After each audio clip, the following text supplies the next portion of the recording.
উপস্থিত। এবার চিৎকার করে বলছে, মুনিবর এত শীতের মধ্যে আপনি থরথর করে কাঁপছেন, উঠে আসুন। দ্রৌপদী বলছে, হ্যাঁ। শান্তিপন মুনি বলল, দ্রৌপদী গো, আজ আমি উঠে যেতে পারবো না। কেন পারবেন না? আজকে স্বয়ং ভগবান আমার পরীক্ষা দিয়েছে। দেখো না, আমি যে ধুতিটা পরে, যে কৌপিনটা পরে আমি গঙ্গার গর্ভে স্নান করতে নামলাম, আজকে মা গঙ্গার উজানে আমার কৌপিনটা মা গঙ্গা ভাসিয়ে নিয়ে চলে গেল। বলতে পারো এখন আমি কি করে এই জল থেকেই উঠে যাব? দ্রৌপদী বনবাসী মায়েরা, তার কাছে কোনো নতুন কাপড় বা নববস্ত্র নেই। যে কাপড়টা পরে আছে শতছিন্ন কাপড়, 100 জায়গা ছেঁড়া একটা কাপড়। আর ওই শতছিন্ন কাপড়ের মধ্যে এক টুকরো কাপড় কেটে দিয়ে শান্তিপন মুনিকে দিয়ে বলে, মুনিবর এই কাপড়টুকু পরে আপনি লজ্জা নিবারণ করে উঠে আসুন। যখন বলেছে তখন ওই শান্তিপন মুনি ওই কাপড়টা পরে লজ্জা নিবারণ করে উঠে এসেছে। এমন সময় যেই না জল থেকে তীরে উঠেছে, তাড়াতাড়ি দ্রৌপদী শান্তিপন মুনিকে প্রণাম করে। আরে যেই না প্রণাম করেছে, তখন শান্তিপন মুনি তাড়াতাড়ি বলল, দ্রৌপদী গো, আজকে তুমি আমাকে লজ্জার হাত থেকে রক্ষা করলে, তাই আমি তোমাকে আশীর্বাদ করলাম। যদি কোনোদিন তোমার কোনো বিপদ হয়, যদি কোনোদিন তুমি কোনো বিপদে পড়ো, সেদিন আমি নই, আমার অনাদির আদি গোবিন্দ তোমায় রক্ষা করবেন। তাই গৌর হরি বল, হরি বল, হরি বল। এটা এক জায়গায় দান করেছিল। আর 2 নম্বর দানটা কোথায় করেছিল দ্রৌপদী? না, যেদিন ভগবান হস্তিনাপুরে বসে আছে, রাধে রাধে, আর যখন হস্তিনাপুরে বসে আছে, ভগবানের পিসির ছেলে শিশুপাল, নাম শুনেছেন তো বাবা? ওই শিশুপাল কি করেছে না, যখন শিশুপাল হয়েছিল, শিশুপালের 4টে হাত হয়েছিল। এবার ভগবানের পিসি কাঁদছে কৃষ্ণের কাছে, কৃষ্ণ আমার ছেলের 4টে হাত হলো, আমার ছেলে মনে হয় আর প্রাণে বাঁচবে না। সেদিন ভগবান বলেছিল, শোনো পিসি, তোমার ছেলের বাঁচবে ততদিন যতদিন ওর মানে শত অপরাধ যখন ও করবে, শত অপরাধ যখন ওর লঙ্ঘন হয়ে যাবে, তখনও প্রাণের শেষ হবে। আর সেই দিন ভগবান কি করেছিল, ওই শিশুপাল ভালো ছিল না, কৃষ্ণকে দেখতে পারত না। তাই হস্তিনাপুরে ভগবান কৃষ্ণচন্দ্র বসে আছে, আর শিশুপাল ভগবানকে নানা রকম ভাবে অপমান করে। আর যখন 100 থেকে 101 হয়ে গেল বাবা, আর কি তার কাছে সময়ে মানে হাতের সুদর্শন চক্র দিয়ে শিশুপালকে হত্যা করলো। আর যখন হস্তিনাপুরে বসে শিশুপালকে হত্যা করলো, ওই সুদর্শন চক্র ফিরে আসছে। এমন সময় ফিরে আসার সময় কিছু একটা ভুল ভ্রান্তি হয়, আর ঠিক কৃষ্ণের এই জায়গাটা কেটে গেছে, হাতের এই অংশটা কেটেছে। দ্রৌপদী সেই জায়গায় উপস্থিত, মনে মনে চিন্তা করলো, কৃষ্ণের এই জায়গাটা কেটে গেছে, এখন আমি কি করি? তাই তাড়াতাড়ি যে কাপড়টা পরেছিল, সেই কাপড় থেকে এক টুকরো কাপড় আঁচল কেটে দিয়ে কৃষ্ণের এই কাটা জায়গাটাই বেঁধে দেয়। আর যখন কাটা অংশটাই বেঁধে দিল, ভগবান কৃষ্ণচন্দ্র বলল, দ্রৌপদী তুমি আমার ভগিনী। ভগিনী মানে বোন, তুমি আমার বোন, আর আমি তোমার বড় দাদা। আজকের দিনটাও হলো পূর্ণিমার দিন, তাই এক টুকরো কাপড় বেঁধে তোমার আমার সম্পর্কটাকে চিরবাঁধনে বেঁধে দিয়েছো। তাই শোনো দ্রৌপদী, তোমার আমার সম্পর্কটাকে কলির মানুষ চিরদিন মনে রাখবে। কোন দিন হিসাবে মায়েরা? যেদিন প্রত্যেকটা বোনেরা তাদের ভাইদের হাতে রাখি বেঁধে তাদের মঙ্গল কামনা করবে। তাই বলল, শোনো দ্রৌপদী, আজকে আমি তোমার বড় ভাই, বড় দাদা, যদি কোনোদিন তুমি কোনো বিপদে পড়ো, সেদিন আমায় ডেকো। তাই এবার কি হলো, ফিরে পাবার সময়। আশা খেলা চলছে হস্তিনাপুরে, একদিকে কৌরবরা, একদিকে পঞ্চ পাণ্ডবেরা। আর পাশা খেলার গুটিটা মানে পাশার গুটিটা ছিল ওই মামা শকুনির পিতার অস্থি দিয়ে তৈরি। তাই মামা শকুনি পাশা খেলায় যা চাইতো তাই করতো গুটিতে। একদিকে কৌরবরা দাবি রেখেছে রাজ্য রাজত্ব, অন্যদিকে পঞ্চ পাণ্ডবেরা দাবি রেখেছে রাজ্য রাজত্ব। অবশেষে পঞ্চ পাণ্ডবেরা সব হেরে যায়। সর্বশেষ দাবি রাখলো তাদের স্ত্রী পাঞ্চালী তথা দ্রৌপদী, আর কৌরবরা দাবি রাখলো তাদের স্ত্রী ভানুমতিকে। এমন সময় পাশা খেলা অনুযায়ী পঞ্চ পাণ্ডবেরা হেরে গেছে। আর যেই না হেরে গেছে, এমন সময় দুর্যোধন দুঃশাসনকে বলল, দুঃশাসন এক্ষুনি এই মুহূর্তে এই ভরা রাজসভায় দ্রৌপদীর কেশাকর্ষণ করে আমার কাছে নিয়ে এসো। যেই না বলেছে দুঃশাসন তাড়াতাড়ি অন্দরমহল থেকে দ্রৌপদীর চুলের মুঠিটাকে ধরে টানতে টানতে টানতে টানতে ভরা রাজসভায় নিয়ে আসে। যেই না নিয়ে এসেছে এমন সময় দ্রৌপদী বলে, ছি ছি ছি ছি ছি দুঃশাসন, ছি ছি, আমি তোমার সম্পর্কে বড় বৌদি শুনেছি, বড় বৌদি নাকি মায়ের সমান, মাতৃতুল্য, আর তুমি কিনা ভরা রাজ্যবাসীর কাছে আমার চুলের মুঠি ধরে টানতে টানতে নিয়ে এলে।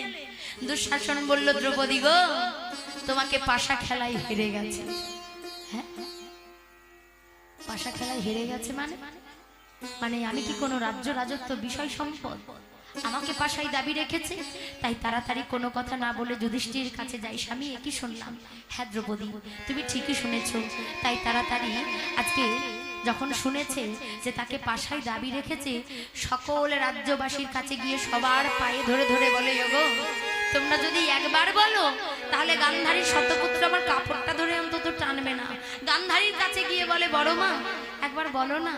কিন্তু সেদিন সবাই বলেছিল, দ্রৌপদী আজকে যদি তোমার হয়ে কথা বলি তাহলে আমাদের রাজার বিরুদ্ধে যেতে হবে, আর রাজার বিরুদ্ধে গেলে আমাদের রাজদ্রোহী করা হবে, তাই আজ আমরা তোমার হয়ে কথা বলতে পারবো না। এমন সময় দুর্যোধন দুঃশাসনকে বলল, দুঃশাসন দ্রৌপদীর চুলের মুঠিটা ধরে আমার কাছে নিয়ে এসো। আর যেই না নিয়ে এসেছি তাড়াতাড়ি গান্ধারী শতপুত্র কাপড়টা ধরে যেই না টেনেছে, এমন সময় দ্রৌপদী কি করলো, এক হাতে লজ্জা নিবারণ করে এক হাতে ডাকছে কৃষ্ণকে। কৃষ্ণ, শুনেছি এ জগতে যার কেউ থাকে না, এ জগতে যাকে কেউ ভালোবাসে না, তার তুমি থাকো। তাই দ্রৌপদী কৃষ্ণের কাছে কাঁদছে আর বলছে, হে কৃষ্ণ, আজকে তুমি ছাড়া আমাকে কেউ রক্ষা করতে পারবে না। এক হাতে লজ্জা নিবারণ করে এক হাতে কৃষ্ণকে ডাকছো। মায়েরা, নারীর প্রাণ আগে না নারীর মান আগে? নারীর মান সম্মান আগে। নারী সহজে প্রাণটা কাউকে দিতে পারে, কিন্তু মানটা যার তার কাছে দিতে পারবে না। তাই এক হাতে লজ্জা নিবারণ করে এক হাতে কৃষ্ণকে ডাকছে। আর ভগবান কৃষ্ণচন্দ্র বলছে, দ্রৌপদী গো, এ জগতে যদি কেউ নিজের বলে কিছু রেখে যদি আমায় ডাকে, আমি তাকে রক্ষা করতে পারি না। যেই না বলেছে এমন সময় দ্রৌপদী নিজের ওপর মান সম্মান লাজ লজ্জা সব গোবিন্দ চরণে সমর্পণ করে, হ্যাঁ কৃষ্ণ তোমার হলাম বলে দুটো বাহু তুলে ভরা রাজ্যবাসীর কাছে আজ কৃষ্ণের কাছে ডাকছেন, কৃষ্ণ মুরারি হে গিরি ধারি সুন্দর ব্রজে রঘুপা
ভগবান আমার শত সহস্র বস্ত্র দ্রৌপদীকে দান করলো। তাই বলছে দান যদি করতে হয় সৎ পাত্রে দান করো, সৎ জায়গায় দান করো। এ জন্মেও ধনী, পরজন্মেও ধনী, জন্ম জন্মান্তর ধনী। তাই মহাপ্রভু আমার শ্রীধাম নদিয়া নবদ্বীপে আজ কি হলো, যখন চলে যায় তখন নদিয়াবাসী সকালবেলায় কি হয়েছে মায়েরা, সুরধনী গঙ্গার তীরে যাচ্ছে। আর এমন সময় সকল ভক্তকে দেখে গৌর সুন্দর আমার হাত পেতে দান চাইছে। এমন সময় নদিয়াবাসী বলছে, ও গৌরহরি কি নেবে বলো, চাল ডাল নেবে, টাকা পয়সা নেবে? গৌরহরি বলে আমি কিছু নেব না। তখন এক নাগরী আরেক নাগরীকে বলছে, দেখ দেখ, বলি কিসের দান?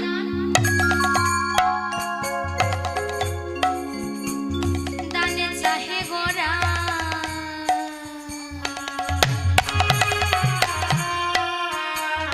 আমার গোরা দিজ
লাঠি লাঠি দিয়ে আজ গৌরহরি পথ আঁকলে দাঁড় করিয়েছে। তাই বলছে দেখো, বলি পথে আগুলিয়া রেখেছে, পথে আগুলিয়া রেখেছে, পথে আগুল রেখেছে। ওই না বেত্র দিয়া আগুলিয়া আগুলিয়া রেখেছে, বেত্র দিয়া আগুলিয়া আগুলিয়া রেখেছে, বেত্র দিয়া আগুলিয়া আগুলিয়া রেখেছে, বেত্র দিয়া আগুলিয়া আগুলিয়া রেখেছে। নদিয়ার নগরী সব আগুলিয়া রেখেছে, ওই নদিয়ার নগরী সব আগুলিয়া রেখেছে, নদিয়ার নগরী সব আগুলিয়া রেখেছে, নদিয়ার নগরী সব আগুলিয়া রেখেছে। নদিয়ার নগরী সব।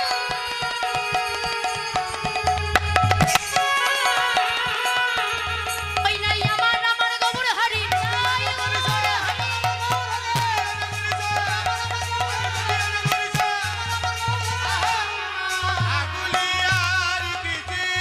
ওই না বেত্র দিয়া দেখো আগুলিয়া, ওই না রাখায়া তারানি।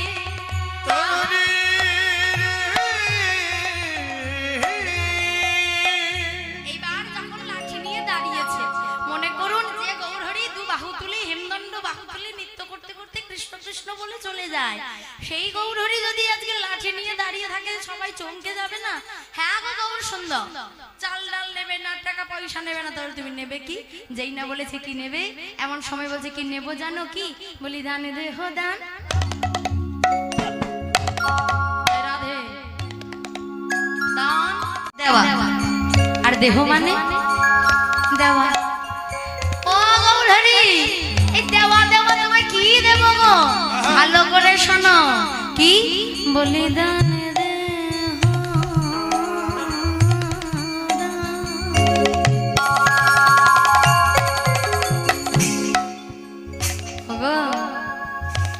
দানে দেহ বলে আমার গোরা গুণ ডাকি, আমার ডাকি গো।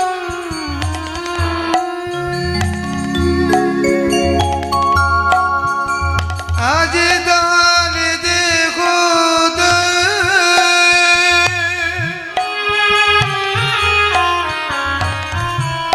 দেখো বলে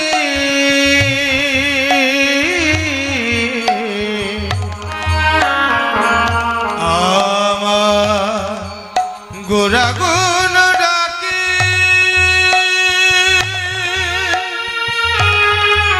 ডাকে গো। ওই না দানে দে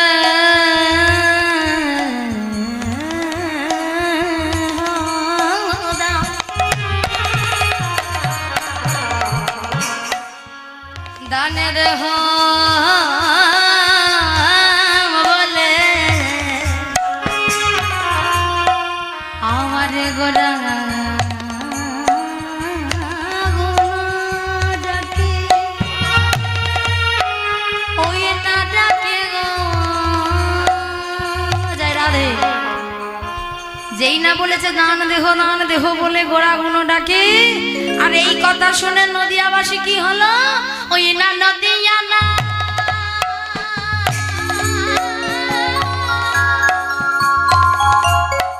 নগরী সব তারা পড়িল বিপাকে, বিপাকে গো। ওই না নদী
ডাকি।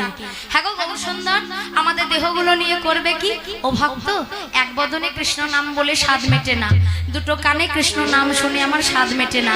অগণিত ভক্ত তোমরা, তোমাদের দেহগুলো যদি আমায় দাও তাহলে তোমাদের বদনগুলো আমার হবে। এবার মনে করুন বাবা, এখানে এত এত ভক্ত আছেন, সবার বদনগুলো যদি আমার গৌর হরির একা হয়, তাহলে একবার যখনই কৃষ্ণ বলবে, একবার সমান লক্ষ লক্ষ বার, হাজার হাজার বার, কোটি কোটি বার কৃষ্ণ কৃষ্ণ বলতে পারবে। আমরা যখন একবার কৃষ্ণ নাম শুনবো, তখন আমার গৌর হরি লক্ষ লক্ষ বার, হাজার হাজার বার কৃষ্ণ নাম শুনতে পারবে। তাই নবদ্বীপবাসীর কাছে তাদের দেহগুলো চাইছে। তাই মহাজন গৌরের ভাব দেখে বলছে, দেখো আজ কৃষ্ণ অবতারে আমি সাধিয়াছি না, সাধিয়াছি আবার সে ভাব পরল মনে আমার বাসু ঘোষে বাসু ঘোষে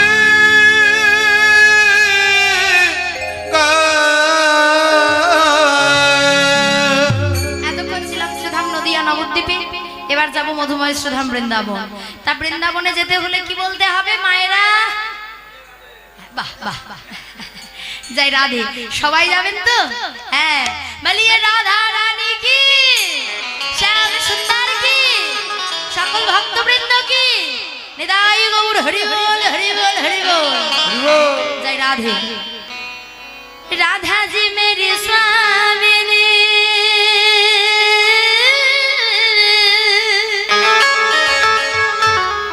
मैं राधा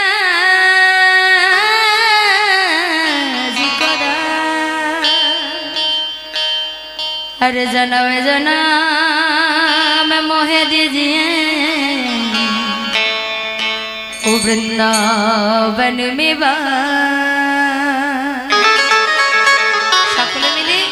हाथे ताली दीते दीते আমরা মধুময় শ্রীধাম বৃন্দাবনে প্রবেশ করব। জয় রাধে। मेरा मन पंछी बोले मैं और वृंदावन जाऊं, ब्रज की लता पता में मैं राधे राधे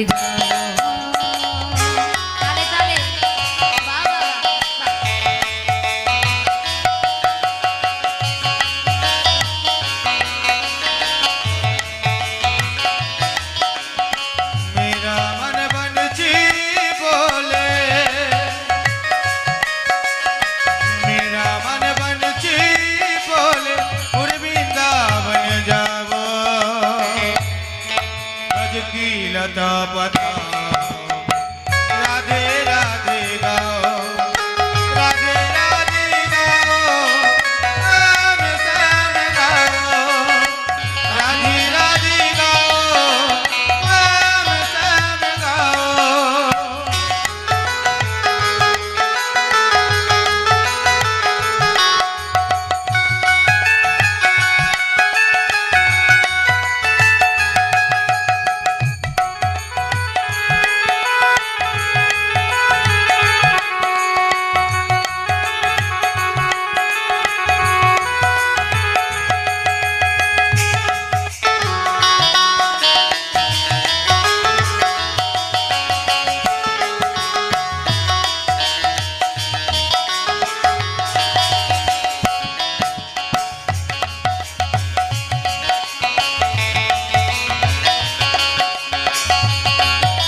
वृंदावन की लता राधे राधे गाओ मैं राधे राधे गाओ नाम श्याम गाओ राधे राधे गाओ नाम श्याम गाओ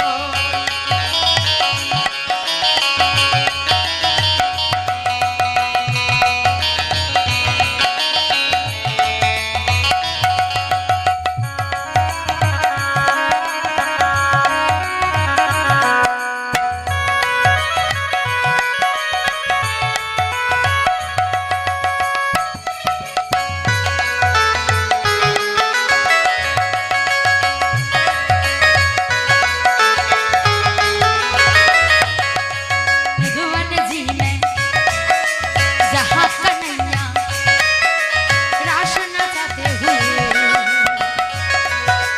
प्रेम भरी अपनी बांसुरियाँ बजाते हुए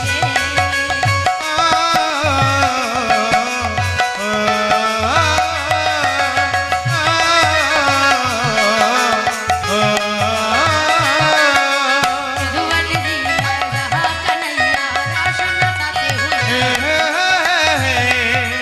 प्रेम भरी अपनी बांसुरियाँ बजाते हुए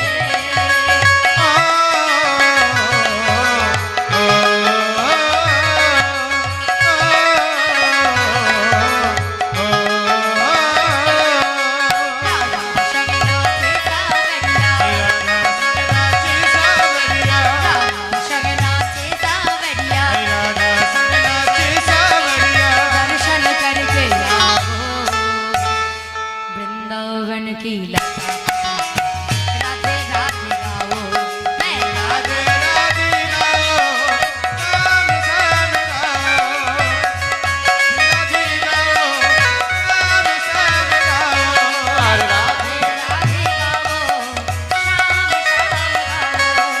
राधे राधे गाओ नाम श्याम गाओ राधा रानी की जय हो একবার সবাই হাত তুলুন তো সবাই তুলুন জয় রাধে হরি বল সবাই তুলেছে বাহ, সবাই মিলে বলবো রাধে কৃষ্ণ রাধে কৃষ্ণ কৃষ্ণ কৃষ্ণ রাধে রাধে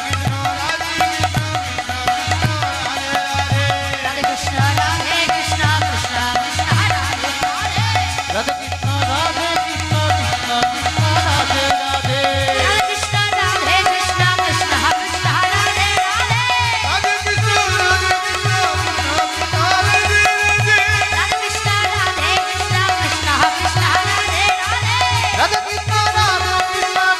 कृष्ण राधे राधे राधा कृष्ण राधे कृष्ण राधे कृष्ण राधे कृष्ण राधे राधे राधा रानी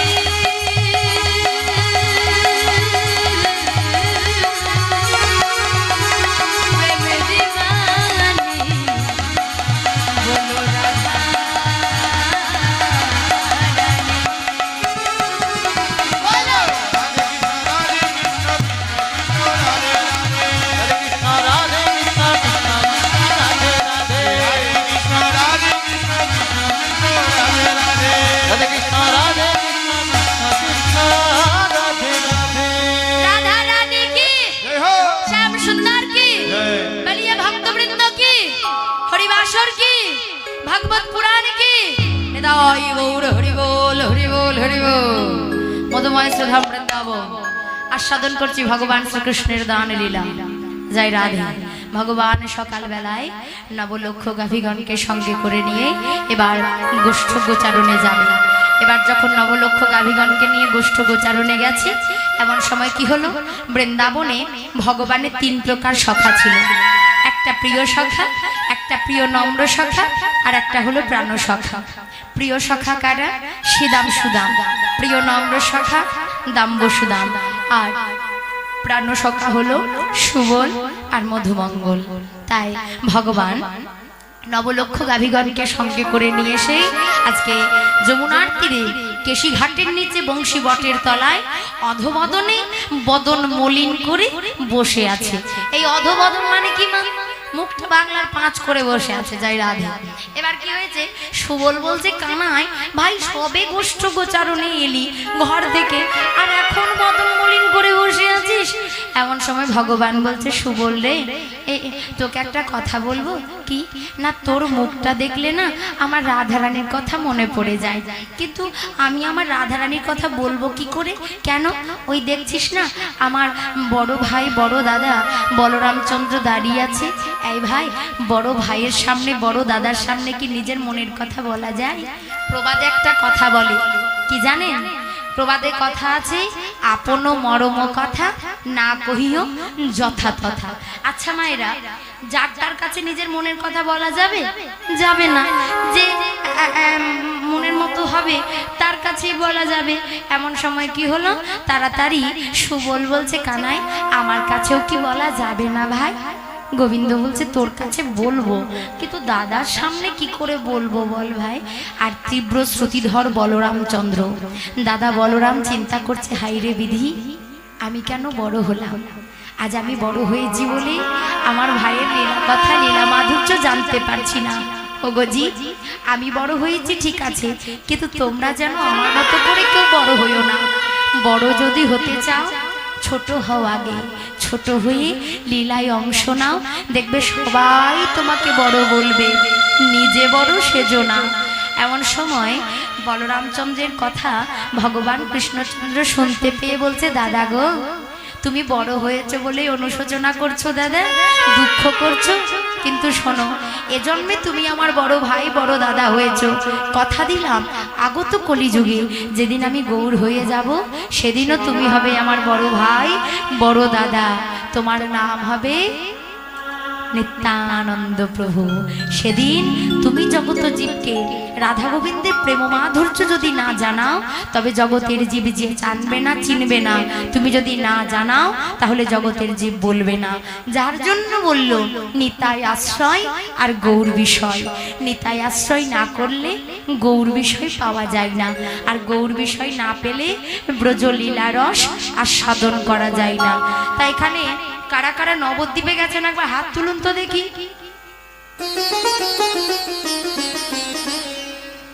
অনেকে গেছেন, বাহ, পেছনেও ভক্তরা গিয়েছে অনেকে, বাহ। তাহলে নবদ্বীপে যখন গেছেন ট্রেনে চেপেছেন? ট্রেনে চাপেননি, কিসে গিয়েছিলেন? ও বাসে গিয়েছিলেন। আচ্ছা, এবার যখন যাবেন না তখন ট্রেনে চাপবেন। আমার কথাটা আপনারা বুঝতে পারেননি না? আমি কি বললাম, নবদ্বীপ যখন গিয়েছিলেন, যখন আপনারা নবদ্বীপে যান তখন ট্রেনে চেপেছিলেন? নবদ্বীপে গিয়ে ট্রেনে চেপেছিলেন? চাপেননি? বেশ, তখন চাপেননি, কিন্তু এবার যদি যান একবার ট্রেনটাই চাপার চেষ্টা করবেন। তবে হ্যাঁ, লোকাল ট্রেন নয়, ট্রেনটা কিন্তু এক্সপ্রেস ট্রেন। এখন তো এক্সপ্রেস উঠেছে, বন্দে ভারত উঠেছে না বাবা? হ্যাঁ, সেই রকম এক্সপ্রেস ট্রেন নবদ্বীপে একটা আছে, যে ট্রেনটার নাম হলো প্রেম এক্সপ্রেস। আর ওই প্রেম এক্সপ্রেসে চাপতে গেলে, ওই ট্রেনটায় চাপতে গেলে ওই নবদ্বীপেরই একটা টিকিট কাউন্টারে টিকিট কাটতে হবে মা। যিনি টিকিট কাউন্টারে টিকিট দেওয়ার জন্য বসে আছেন তিনি হলেন আমার নিতাই চাঁদ। আমার নিতাই চাঁদ কৃপা করে, আমার নিতাই চাঁদ করুণা করে যদি কাউকে একবার গৌরের প্রেমের গাড়িতে চাপার টিকিট দেয় তবেই সে বৃন্দাবনে যেতে পারবে, আর তবেই সে বৃন্দাবনে ব্রজগোপীদের অর্থাৎ রাধা গোবিন্দের লীলা মাধুর্য জানতে পারবে। নিতাই গৌর হরি বল। যার জন্য বলল নিতাই আশ্রয় আর গৌর বিষয়। নিতাই আশ্রয় না করলে গৌর বিষয় পাওয়া যায় না, আর গৌর বিষয় না পেলে ব্রজলীলা রস আস্বাদন করা যায় না। যার জন্য বলে নিত্যানন্দ জগৎ গুরু আর গৌর বাঞ্ছা কল্পতরু। এই জগতের গুরু হলো আমার নিতাই চাঁদ। তাকে যদি আশ্রয় না করো তবে গৌর কৃপা হবে না। আর গৌর কৃপা হয়ে গেলে ওই দেখবেন কলগেটের সঙ্গে ব্রাশ ফ্রি পাওয়া যায় না, যাই তো? হ্যাঁ, আর গৌর কৃপা হয়ে গেলে আর নতুন করে রাধা গোবিন্দের কৃপা পাওয়ার জন্য আর ধ্যান তপস্যা করতে হবে না, ওটাই এমনি এমনি ফ্রি পেয়ে যাবে। জয় রাধে। তাই আজকে বলরামচন্দ্র বলল কানাই আমি ভাই ঘুমিয়ে রইলাম। যেদিন তোর নবদ্বীপে যাবার সময় হবে সেদিন বলবি দাদা চৈতন্য হও, আমি সেই দিন তোর সঙ্গে নবদ্বীপে যাব। এবার বৃক্ষের তলায় বলরাম ঘুমিয়ে গেল। এমন সময় কি হলো না, আজকে গোবিন্দ বলছে এই সুবল, সুবল রে কি হলো না, ওই দেখ দাদা ঘুমিয়ে গেছে, এবার তোকে আমি আমার মনের কথা বলি। বল ভাই। আসলে সুবল রে, তোর মুখটা দেখলে না আমার রাধারানীর কথা মনে পড়ে যায়, কিন্তু কি করে বলবো বল ভাই, দাদা ছিল বলে বলতে পারিনি। এমন সময় সুবলের বদন দেখলে ভগবানের কেন রাধার বদন মনে পড়তো বাবা? না, সুবলের বাবা, সুবল আর রাধারানী এরা ছিল জ্যাঠাতো কাকাতো ভাই বোন। মানে রাধারানীর বাবারা ছিল 4 ভাই, বৃষভানু রাজা, চন্দ্রভানু রাজা, সুভানু রাজা আর রত্নভানু রাজা। তাই বৃষভানু রাজার ছিল 2 কন্যা 1 পুত্র। ছেলেটা সবার বড়, বৃষভানু রাজার যে বড় ছেলে তার নাম হলো শ্রীদাম, আর 2টি মেয়ে হলো রাধারানী আর অনঙ্গ মঞ্জুরি। চন্দ্রভানু রাজার একটা কন্যা যার নাম হলো চন্দ্রাবলী, আর সুভানু রাজার একটা ছেলে যার নাম হলো সুবল। এবার দেখবেন অনেক সময় যারা জ্ঞাতি ভাই বোন হয়, মানে জ্যাঠাতো কাকাতো ভাই বোন হয়, অনেক সময় কারোর না কারোর সঙ্গে মুখের একটু মিল থেকে যায়। আর এই সুবলের মুখটাও ছিল ঠিক রাধারানীর মতো দেখতে। তাই এমন সময় ভগবান বলছে সুবল, এই তোর মুখটা দেখলে না আমার রাধা বদন মনে পড়ে যায়, কিন্তু বল ভাই এখন আমি রাধা বদন কোথায় দেখতে পাবো? সুবল বলছে ও এই ব্যাপার, বেশ কানাই, আমি তোর মরম সখা, তাই তোকে যদি আমি রাধা বদন দেখিয়ে দিতে না পারি তাহলে আর কি হলো বল ভাই। তাই এমন সময় আজকে সুবল গোবিন্দকে বলছে এই কানাই শোন, আজকে সকল গোষ্ঠ প্রচারণের দায়িত্ব আমি নিলাম, তুই গিয়ে রাধা বদন দেখে আয়। তাই ভগবান আজ সকল গোষ্ঠ প্রচারণের দায়িত্ব সুবলের হাতে তুলে দিয়ে চলে যাবে রাধা বদন দেখতে। তাই মহাজন বলছে দেখো আজ খেলার রসে ছিল কানাই, ওই না সুবলের সনে, সুবলের সনে বলি হেন কালী রাধা বদন আজ পড়ে গেল মনে, পড়ে গেল মনে।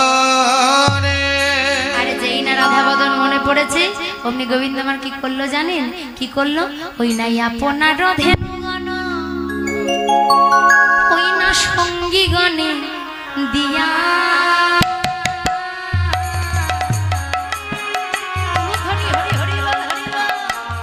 ওই নাই আপনারা দেন কোনা,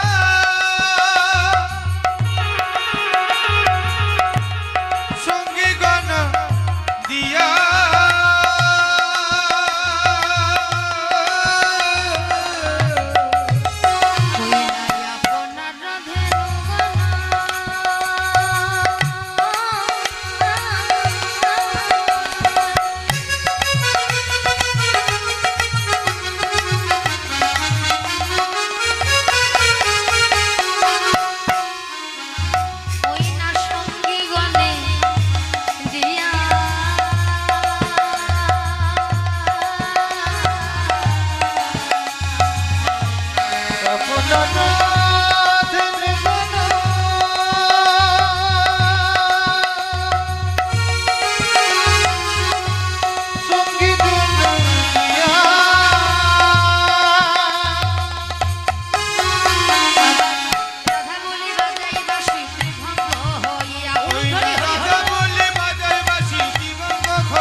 অমনি কি হলো?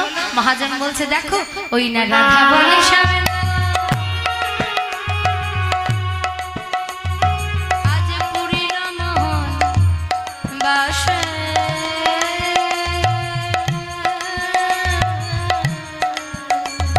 ওই না রাধা বলে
আপনার দিয়া তখন রায় শেখর কহে ও গো এই কথা বটে চলো সবে যাব মনা ওই যমুনার ঘাট যমুনার ঘাটে। যেই না গোবিন্দ বাঁশি বাজিয়েছে অমনি কি রাধারানী আর থাকতে পারে?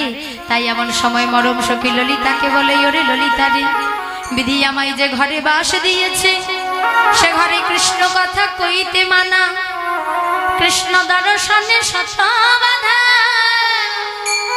ওরে ললিতা রে,